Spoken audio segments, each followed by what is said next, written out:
Jai Hind. Welcome back to honestly speaking with Ashwini Rao. ಇವತ್ತು ನಾವು sky force movie ಬಗ್ಗೆ ಡಿಗ್ ಮಾಡೋಣ ಬನ್ನಿ. ಈ ಮೂವಿಯಲ್ಲಿ ಕಿಲಾಡಿ ಕುಮಾರ್, ಬಯೋಪಿಕ್ ಕುಮಾರ್, ಅಕ್ಷಯ್ ಕುಮಾರ್ ಅವರಿದ್ದಾರೆ. ಹಾಗೆ ಬೇರೆ ಸ್ಟಾರ್ ಕ್ಯಾಸ್ಟ್ ನಮ್ಮ ಡಿಸ್ಕ್ರಿಪ್ಷನಲ್ಲಿದೆ, ನೋಡ್ಕೊಳ್ಳಿ. ಹಾಗೆ ಡಿಸ್ಕ್ರಿಪ್ಷನ್ಗೆ ಹೋಗ್ತಾ ಇದ್ದೀರಾ, ಅಲ್ಲೇ ಲೈಕ್ ಮಾಡಿ, ಶೇರ್ ಮಾಡಿ, ಸಬ್ಸ್ಕ್ರೈಬ್ ಮಾಡಿ, ಬೆಲ್ ಬಟನ್ ಒತ್ತೋದು ಮರಿಬೇಡಿ. So as expected, this movie is about periodic Indian Air Force. And ಈ ಮೂವಿ ರಿಲೀಸ್ ಮಾಡೋಕ್ಕಿಂತ ಮುಂಚೆ ನಮ್ಮ 3 Wings of Defenseಗೆ ಇದನ್ನು ಪ್ರಿವ್ಯೂ ಮಾಡಿದ್ದಾರೆ ಆ್ಯಂಡ್ ತುಂಬಾ ಅಪ್ರಿಸಿಯೇಷನ್ ಬಂದಿದೆ. ನನಗೇನೋ ಅವ್ರು ಕೊಟ್ಟಿರೋ ರಿವ್ಯೂ ಮೇಲೆ ತುಂಬಾ ರೆಸ್ಪೆಕ್ಟ್ ಇದೆ. But this being honestly speaking with Ashwini Rao, ನನಗೇನು ಅನಿಸ್ತು ನಾನು ಹೇಳಬೇಕಲ್ವಾ? ಸೊ ಬನ್ನಿ ನೋಡೋಣ. ನನ್ನ ಒಂದು ನೋವೇನಿದೆ ಅನ್ನೋದನ್ನ ನಾನೇ ಆ ನೋವನ್ನ ವಿಷಕಂಠನಾಗೆ ನುಂಗ್ತಾ ಇದ್ದೇನೆ ಅನ್ನೋದನ್ನ ಹೇಳಲಿಕ್ಕೆ ಬಯಸ್ತೇನೆ. 1965 ಇಂಡೋ ಪಾಕಿಸ್ತಾನ್ ವಾರ್ ನಡೀತಾ ಇತ್ತು. ಇದ್ರ ಬಗ್ಗೆ ಯಾಕೆ ಮಾತಾಡ್ತಾ ಇದ್ದೀನಿ? ಈ ಮೂವಿ ಇಲ್ಲಿಂದನೇ ಶುರು ಆಗೋದು. 25-26 ವರ್ಷ ಆಯ್ತು ನೀವು ಹುಟ್ಟಿ. ಈ ದೇಶಕ್ಕೆ ನಿಮ್ಮಿಂದ ಒಂದು ಸಣ್ಣ ಸಹಾಯ, ಸ್ಮಾಲ್ ಹೆಲ್ಪ್, ನೋ ಚಾನ್ಸ್. 30 ಹುಡುಗಿರ ವಿಷಯ ಮಾತಾಡ್ತೀರಾ. ಅಂತೂ ನೀವು ಅಕ್ಷಯ್ ಕುಮಾರ್ ಜೊತೆ ಇನ್ನೊಂದು ನ್ಯೂ ಫೇಸ್ ನೋಡ್ತೀರಾ, ವೀರ್ ಪಹಾರಿಯಾ. ಅವನ ಬಗ್ಗೆ ಕೇಳಿರ್ಬೋದು, ನೋಡಿರ್ಬೋದು. ಆದರೆ ಇನ್ನೊಂದು ವಿಷಯ ಇದೆ.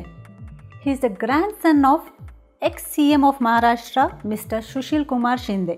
ಈ ವಿಷಯ ಗೊತ್ತಿತ್ತಾ? ಅಚ್ಚಾ, ಹಮ್ಕೋ ಸಿಖಾ ರಿಯಾ ಹೈ. Coming back to the story, in 1965 Air Force pilot Veer goes missing and no one knows where he is.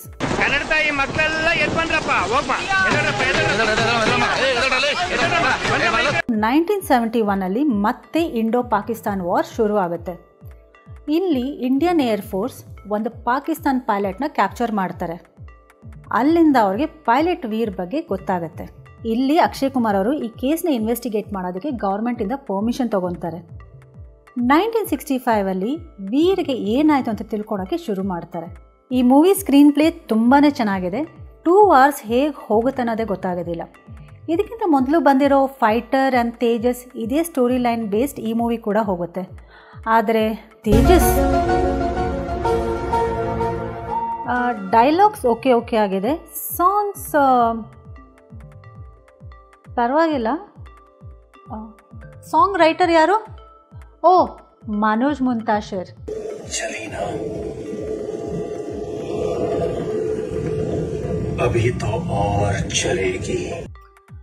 ಇದ್ರ ಬಗ್ಗೆ ಮಾತಾಡೋದು ಬೇಡ ಬಿಡಿ.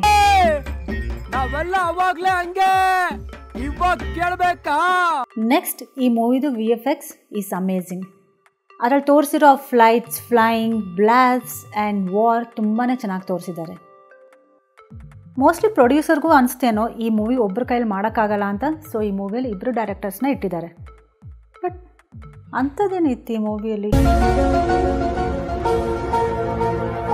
ನನಗೇನು ಏನು ವಾವ್ ಫ್ಯಾಕ್ಟರ್ ಕಾಣಿಸಿಲ್ಲ. Coming to the second best part of the movie is Akshay Kumar. And the first part still remains the fighter jet.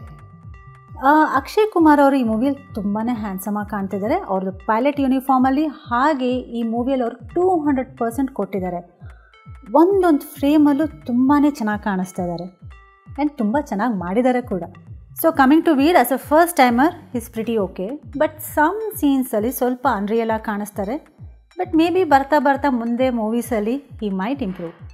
And opposite to Veer, Sara Ali ಖಾನ್ನ cast ಮಾಡಿದ್ದಾರೆ. ಏನು ಅನ್ಕೊಂಡು ಕ್ಯಾಸ್ಟ್ ಮಾಡಿದ್ರು? ನಾನು ಕಣ್ಣೆದ್ರಿಗೆ ಶೂಟ್ ಮಾಡಿ ಸಾಯಿಸ್ಬಿಡ್ತೀನಿ. ಇರಿಟೇಷನ್ ಕಣ್ರಿ, ಕಳ್ಸಿ ಆಚೆ. ರಿಯಲ್ ಟೈಮ್ ಕಪಲ್ ಆದರೆ ಆನ್ ಸ್ಕ್ರೀನು ಕಪಲ್ ಆಗಬೇಕಂತಿಲ್ಲ ಅಲ್ವಾ? ಪ್ಯಾರಿ ಸಮಾಜ್ ಗೈ. And opposite Akshay Kumar is Nimrat Kaur. ಅವ್ರ ಪಾರ್ಟ್ ಅವ್ರು ತುಂಬಾ ಚೆನ್ನಾಗಿ ಮಾಡಿದ್ದಾರೆ. ಆ್ಯಂಡ್ ಶರತ್ ಕೇಲ್ಕರ್ ಅವರು ತುಂಬ ಚೆನ್ನಾಗಿ ಮಾಡಿದ್ದಾರೆ. And more then the director, I really appreciate the DOP and the editor of the film. Thanks to them, this movie is really worth watching and sitting for 2 hours.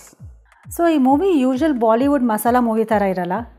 ಆ ಹೀರೋದು ಒಂದು ಬಿಲ್ಡಪ್ ಎಂಟ್ರಿ ಆಗಲಿ, ಆ item songs ಆಗಲಿ, ಒಂದು slow motion fights ಆಗಲಿ, ಇದೆಲ್ಲ ಇರೋದಿಲ್ಲ. ನಿಮಗೊಂದು ಇದು ಟ್ರೂ ಇನ್ಸಿಡೆಂಟ್ ಮೂವಿ ಥರ ಕಾಣಿಸುತ್ತೆ.